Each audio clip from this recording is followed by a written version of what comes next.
melakukan mujizatnya manusia supaya semakin meyakinkan manusia itu sungguh-sungguh bertobat, sungguh-sungguh percaya total, jangan suam-suam kuku. Contohnya, waktu pegawai istana percaya kepada Allah setelah anak laki-lakinya disembuhkan. Akhirnya pegawai istana ini mengatakan kepada Tuhan, hari ini juga dan seisi rumahku, saya memutuskan memilih sungguh-sungguh percaya kepada Tuhan. Yohanes pasal 4 ayat 46 sampai 53. Yang kedua, semakin banyak orang percaya kepada Tuhan melalui tanda-tanda mujizat yang dilakukan oleh Tuhan lewat para nabi dan juga para rasul. Kisah para rasul 5 ayat 12 sampai 16 mencatat itu, Bapak. Jadi mujizat itu salah satu alat yang paling efektif dan produktif mendorong orang, mendesak orang sungguh-sungguh bertobat kepada Tuhan. Yang ketiga, seorang gubernur, pejabat negara ini, Bapak Ibu, mengambil keputusan sungguh-sungguh bertobat dan percaya kepada Tuhan. Sewaktu dia melihat kuasa Allah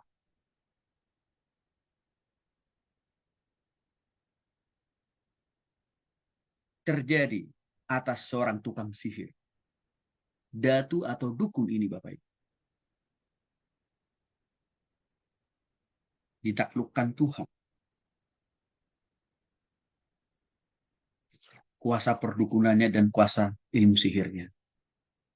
Dan itu dilihat oleh pejabat negara ini, yaitu seorang gubernur. Akhirnya dia memilih, waktu melihat peristiwa itu terjadi, dia memilih dan mengambil keputusan untuk percaya kepada Tuhan. Kisah para Rasul 13 ayat 12 mencatat hal itu. Bahkan tanda-tanda ajaib yang dilakukan oleh Roh Kudus dengan melakukan berbagai mujizat itu mendorong, membawa semakin banyak bangsa-bangsa lain di luar bangsa Israel datang kepada Tuhan.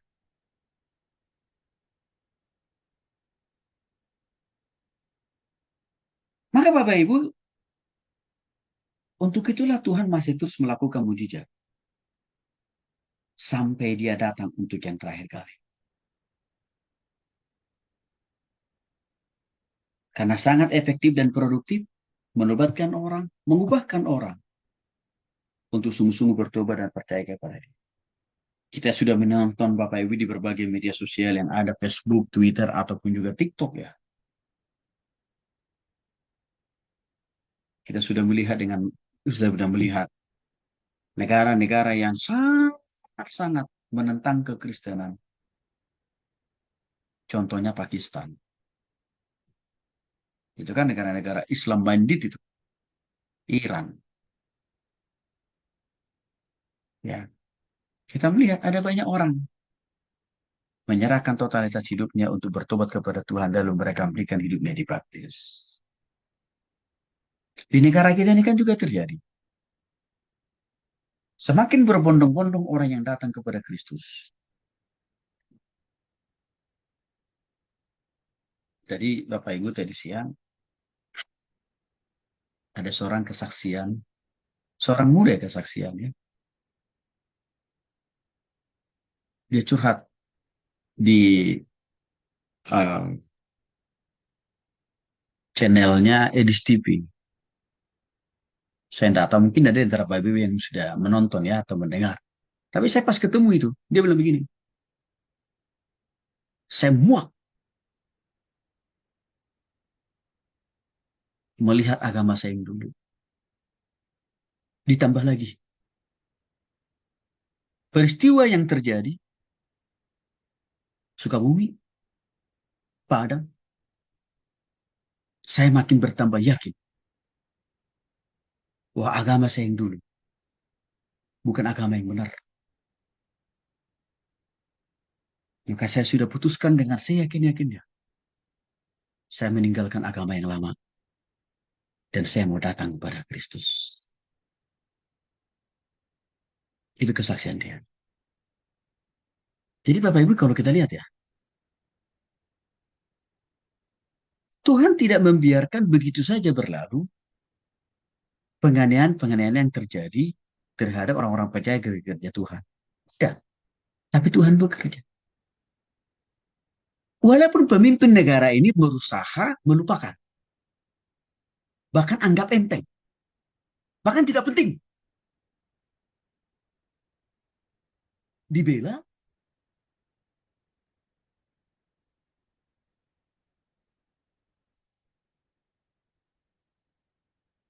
dikuatkan dan diteguhkan oleh orang-orang Kristen yang sedang mengalami penganiayaan. Karena terbukti apa?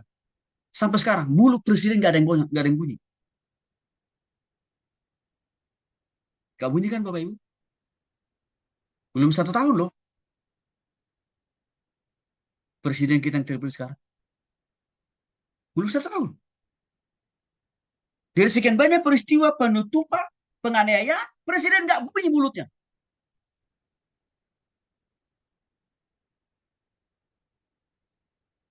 Menteri Agama juga nggak bunyi. Hanya karena didesak aja. Baru minggu lalu dia bunyi kok. Baru kemarin dia bunyi. Tapi klise penjelasannya. Ah, itu hanya miskomunikasi. Coba.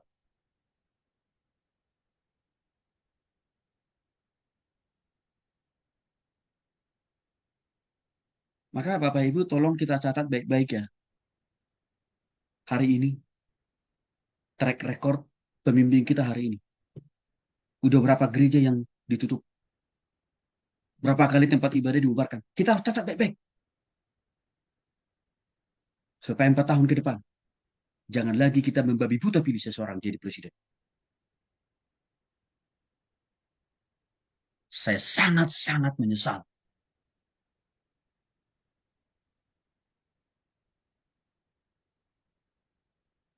Saya pernah memilih dia. Saya sangat-sangat menyesal. Jadi kita jadi orang Kristen Bapak Ibu harus makin cerdas sekarang. Jangan membabi buta pilih orang jadi presiden atau jadi pemimpin. Kita harus mulai berhitung. Maka jangan cepat kita melupakan Bapak Ibu. Ya, penelantaran yang dilakukan oleh negara terhadap orang-orang Kristen. Walaupun Tuhan kita bekerja, puji Tuhan untuk ini. Tapi firman Tuhan juga berkata, engkau jangan, ya, hanya tulus, tapi engkau harus cerdik kata Tuhan.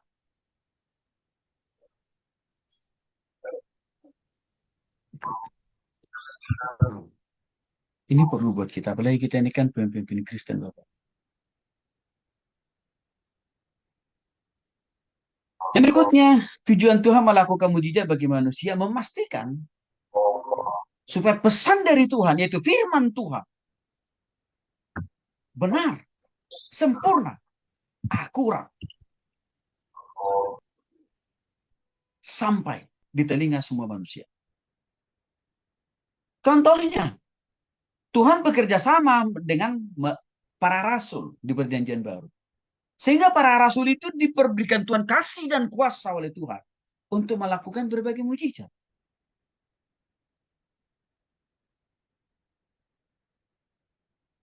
Markus pasal 16 Ibu. Tujuan Tuhan memakai para rasul itu untuk menginterpretasikan mujizat Tuhan, kuasa Tuhan. Supaya orang-orang yang ditemui, dijumpai, atau diinjili, dilayani para rasul itu yakin betul. Bahwa yang mengutus para rasul ini adalah Tuhan itu sendiri yang berkuasa melakukan mujizat. Sehingga itu mendorong orang semakin cepat percaya terhadap pemberitaan Injil yang dilakukan oleh para rasul. Yang kedua, Tuhan menguatkan kuasa untuk menguatkan kuasa firman-Nya. Maka Tuhan juga mendistribusikan kuasanya sehingga para rasul termasuk Paulus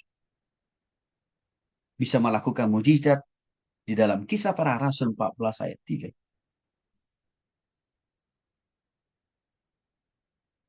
Yang ketiga, tujuan Tuhan melakukan mujizat itu bagi manusia sehubungan dengan memastikan pesan Tuhan atau firman Tuhan sampai kepada manusia adalah untuk meneguhkan kesaksian pemberitaan firman Tuhan yang dilakukan oleh para nabi dan juga para rasul. Sehingga Tuhan kasih mereka kasih dan kuasa dan karunia untuk melakukan berbagai mujizat dan tanda-tanda ajaib. Bahkan juga apa? Karunia-karunia rohani. Seperti yang dicatat dalam Ibrani pasal 2 ayat 3 sampai.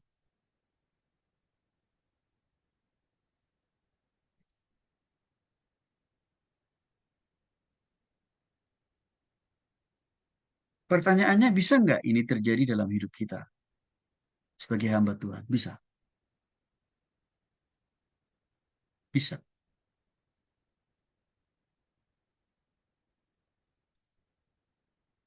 Bapak Ibu dikasih oleh Tuhan Yesus Kristus.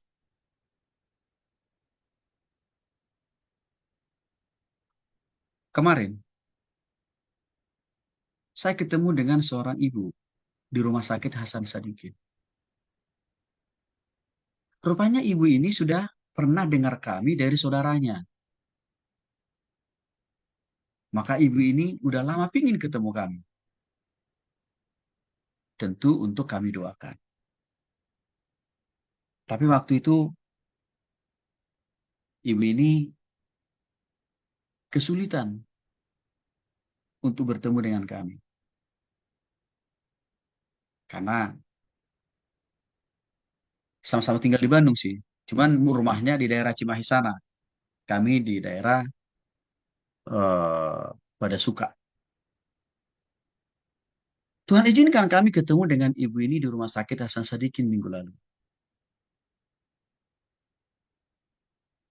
Dan sebelumnya adiknya, kakaknya maaf, sudah pernah menitipkan doa kepada kami untuk kami doakan sehubungan dengan sakit penyakit yang dialami oleh adiknya ini. Yang mana adiknya ini rupanya menurut vonis dokter mengidap penyakit kanker stadium 4. Nah, maka dalam pertemuan itu, saudara, saya tanya, Ibu, nama Ibu, pergumulan Ibu sudah pernah beberapa kali kami doakan lewat kakak Ibu saya. Lalu saya tanya, apa yang Ibu alami sekarang? Terima kasih Pak Pendeta, Ibu Pendeta. Tuhan kita itu hebat, Tuhan kita itu bekerja. Emang kenapa, Bu? Barusan saya dicek terakhir oleh dokter. Rupanya kanker saya ini, Pak, jadi kanker payudara. Maaf Bapak Ibu ya. Menurut dokter, itu sudah muncul 17 tahun yang lalu.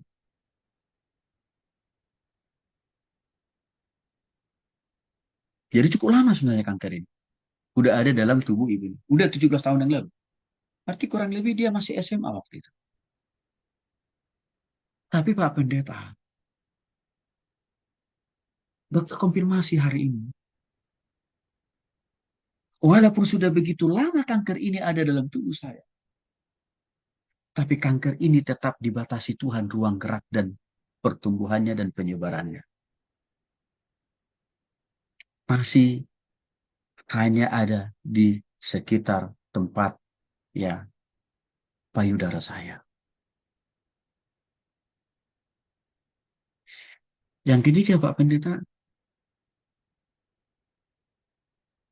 dokter katakan tadi tanggal 29 saya sudah dijadwalkan untuk operasi pengangkatan payudara.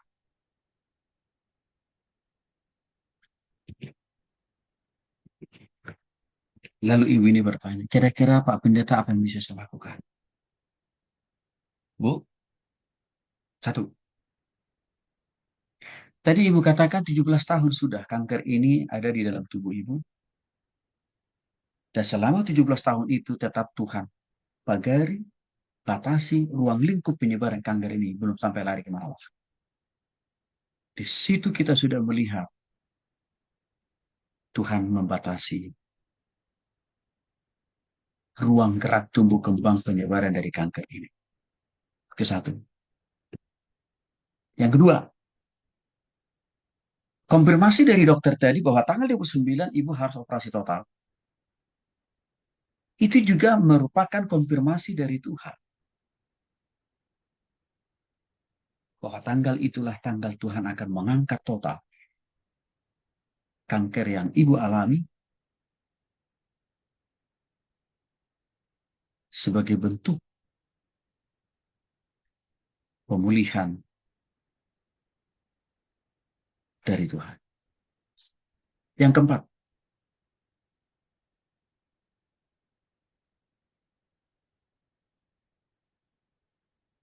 ibu hadapi tanggal 29 bukan dengan duka cita,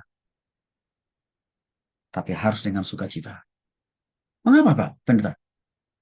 Karena tanggal 29 bukan akhir dari kehidupan. Walaupun ibu harus operasi. Bukan. Tapi tanggal 29 awal dari kesehatan. Awal dari pemulihan. Awal dari pengangkatan Tuhan terhadap sakit penyakit yang ibu alami. Maka supaya ibu bisa mengalami sukacita damai sejahtera, menghadapi meja operasi tanggal 29 nanti, saya tuntun Bapak Ibu dia untuk sungguh-sungguh bertobat terima Yesus.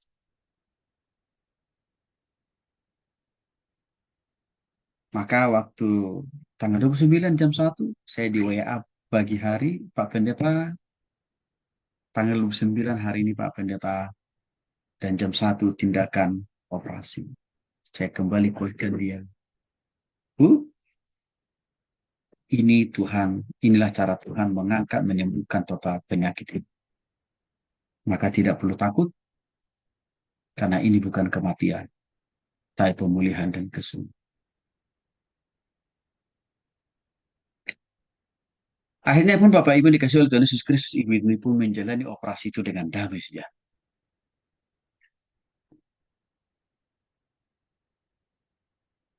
Dan pasca dia lewati operasi itu pun dia tiga mendapatkan kelegaan dari Tuhan.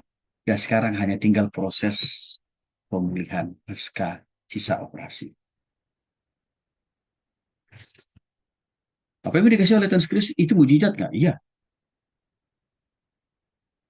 Loh, tapi kan pakai tangan dokter, rumah sakit, obat. Menurut kesaksian ibu ini, kebetulan dokter yang menanganinya itu adalah dokter Kristen. Selama dalam proses pemantauan sebelum operasi kemarin dan juga orang yang mau operasi. Dokternya orang Kristen. Dan dokter itu setiap kali ketemu ibu ini selalu mengatakan, ibu saya nggak bisa menyembuhkan ibu. Walaupun menurut orang, saya dokter senior di rumah sakit ini. Tapi saya nggak bisa menjamin. Ibu bisa sembuh, saya juga tidak bisa menjamin. Ibu bisa menjalani operasi ini dengan baik. Saya nggak bisa menjamin. Apalagi suster, apalagi obat-obatan, kami tidak bisa menjamin. Yang hanya bisa menjamin adalah Tuhan. Maka terkonfirmasilah sudah dari situ Bapak Ibu, yang melakukan mujizat siapa? Yang melakukan kesembuhan siapa? Bukan dokter, bukan rumah sakit, bukan suster, bukan obat-obatan, tapi Tuhan.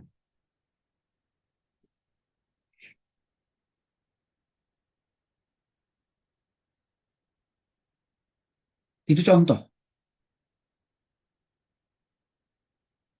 Mujizat itu Tuhan izinkan terjadi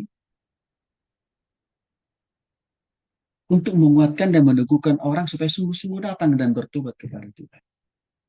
Maka setelah saya injili dia bertobat kepada Yesus secara pribadi, Bapak Ibu, dia makin yakin, dia makin siap. Maka dikatakan, Pak Pendeta terima kasih.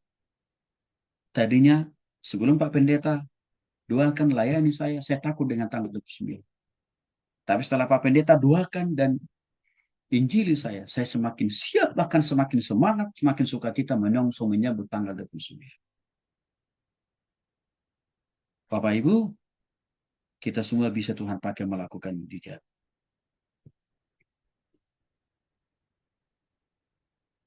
Karena tujuannya supaya orang datang bertobat pada Dia. Yang berikutnya, mujizat membuktikan pesan dari Tuhan untuk orang percaya. Artinya apa? Mujizat itu Tuhan lakukan, Tuhan selenggarakan, Tuhan izinkan terjadi dalam diri orang.